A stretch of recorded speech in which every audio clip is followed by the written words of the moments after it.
Smack with the right hand while I hold my phone with the left hand. Tonight, the videos exclusively obtained by the NBC6 investigators that have gotten a Miami police officer in trouble and have led to accusations that the officer and the department have been targeting African-American men. Claims both the officer and the department strongly deny. NBC6 investigator Willard joins us live in the studio with the video and accusations. Willard? Jackie, today a senior federal court judge called this case and its racial implications a sad commentary on our judicial system and law enforcement, and that they have no place in either. Federal court Judge Donald Graham made his comments when sentencing a man facing a weapons charge. Now, during the case, allegations surfaced that the Miami Police Department was targeting men for biking while black. Allegations the department says aren't true. These are the videos. Trying to get up and take off. The officer spared me. Reposted and retweeted.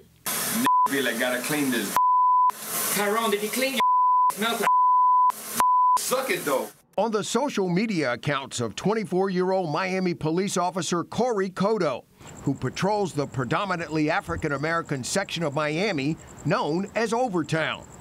The officer found himself on the receiving end of serious allegations after arresting this man, 29-year-old Dominic Jagney. In court, Jagney's lawyer said the videos Cotto reposted reveal the officer's racial animus and thus his bias against African Americans. The officer testified he's not a racist and that he's ashamed he reposted the material. Some of it used the N-word. In some cases, it was people who were African American using the N-word in videos. And the appearance is that he shared a lot of these videos because they were funny, not so much because they were racially insensitive. When it comes to the department's social media policy, did this officer violate it? Yes, he did. Cotto signed this letter agreeing with his supervisor's determination that the postings contained potentially derogatory, sexually explicit language and images that may ridicule, malign, or disparage. He violated policy because as a police officer, you're held to a different standard. These are the photos from the February night when Cotto stopped Jagney because his bike didn't have a headlight.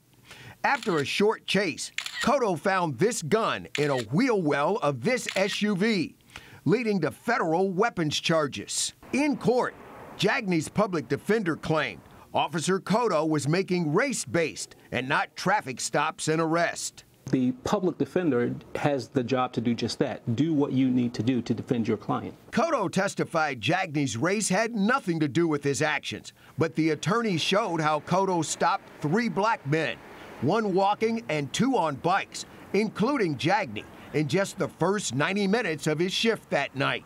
Chances are, if I'm going to stop someone there, more than likely, they're going to just happen to be African American. It's not that they're targeting them. In the bigger picture, the public defenders say that Officer Cotto wasn't acting alone, that his marching orders came from here, the Miami Police Department headquarters. Jagney's attorney said Miami PD supervisors instructed the officers to be on the lookout for criminals with the following MO.